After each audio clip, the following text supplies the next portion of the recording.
Brilliance Audio. Strictly Friends by Frances Mensah Williams. Performed by Ione Butler. The clouds hovering over Brighton Beach were even greyer than the overcast skies they had left in London. Watching the lone figure standing by the shore spinning stones into the foaming waves, Ruby scarcely registered the sound of the screaming seagulls overhead or the crash of high waves onto the weathered stone barrier of the secluded stretch of shore. Waiting alone on the cold, damp pebbles with the wind whipping her long black braids into a frenzy, Ruby finally allowed her tears to flow unchecked, feeling their warmth slide down her frozen cheeks. The short dress she had thrown on in her rush to get to Griffin wasn't designed for sitting on a stony beach, and she shivered as the icy wind sliced through her puffer jacket and thick tights.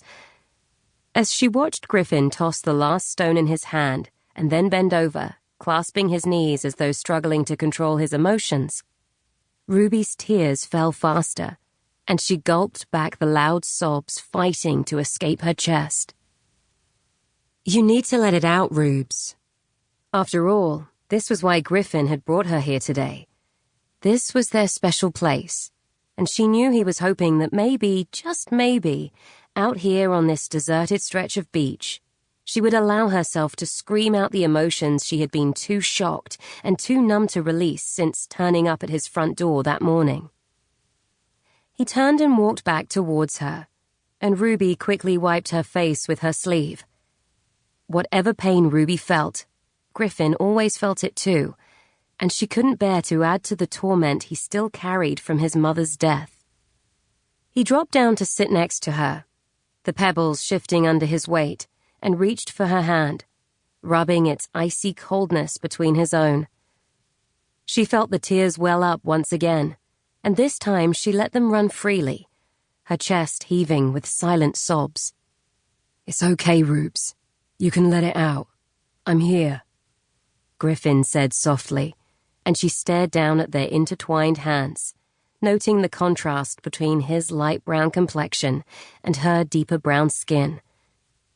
After a moment, Ruby exhaled with a long, shuddering sigh. "Why did he leave me?"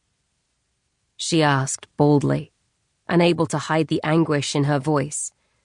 Just saying the words was destroying her, but she had to face the truth and try to make sense of what had just happened.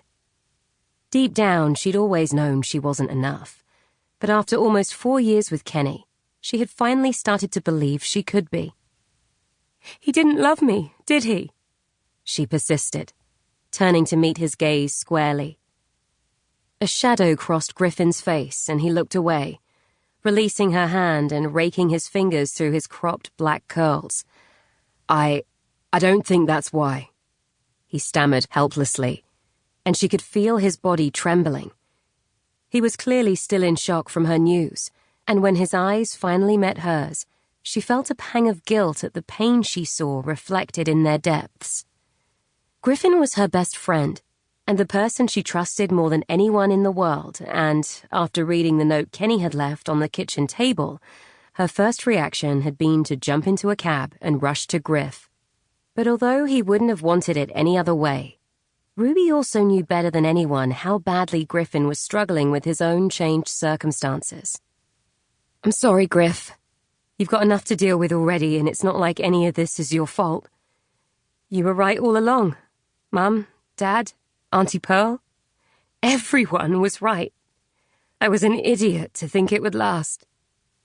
She heard the huskiness in her voice, and she exhaled deeply, watching the cloud of warm breath quickly disperse into the freezing air.